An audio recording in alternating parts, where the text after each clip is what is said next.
we started last week with how it affects you emotionally and things that you remember from your past. Now we're talking about today, right? What's going on right now. I bet the food we're going to talk about is going to be a little bit different. Okay?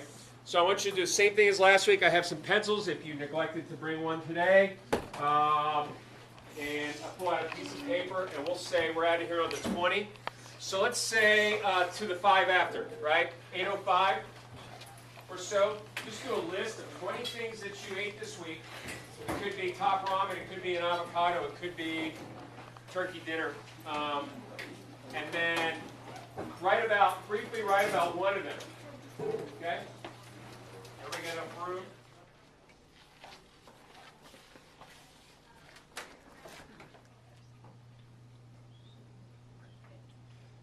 I've done this before myself, and I find it telling to look back and go, wow, this is really what I ate? I mean, because you don't think about it. Because life's so fast. And we look at things and go, I have to eat, I'm hungry, and you move on. We don't get to sit down and spend some time thinking about it, preparing it, eating it as much as I like to anyway. That's something I like to do. Whether it's something you like to do, I don't know, although I got a little bit from you all that last week. It's just life, our current life doesn't allow us to do a lot of that. You guys can stop. Okay, I want to talk about it. I'll tell you one of the things, I'll get it started, but I'd like us to talk about it if anybody is willing, like we did last week. I'll tell you one of the things I had last night was tuna noodle casserole, which, like I said, kind of goes back to what we talked about last week. I remember as a kid, one of my fondest food memories of not having a lot of money growing up, and my mom just struggling to get by and feeding us. And one of the things she used to make was tuna noodle casserole. And I think I said last week that, to me, everything's in a can.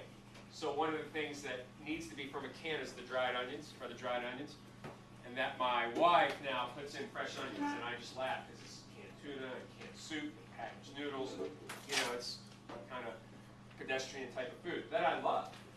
So anyway, I had that last night, and every time I have it, I always think of my mom being a kid and having that for dinner. Okay. So I just made a connection from last week to this week. I'm not asking you to make a connection, but I'm curious. Does anybody on the top part, on your list, does anybody have something that's kind of outrageous that they've eaten this week? Yeah? I had Swedish meatballs. Swedish meatballs. So it's not a common thing that you have. No, it's actually, we never have it. We have it today. Did you make them at home? No. Your mom made them. So it's kind of a treat? So you've had it before? Yeah. But not very often. Not very often.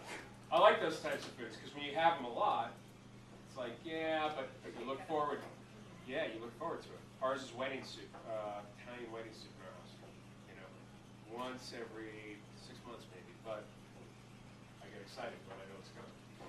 It's a lot of work. Anybody else have something on their Lucky Charms. Really? They want to eat the bread. Yes. Didn't bring any in for me.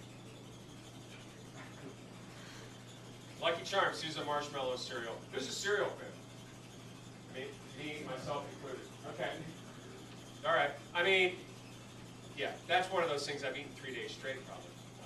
That I was referring to. Lucky Charms, good. Cereal with marshmallows. Amen. Please put them up.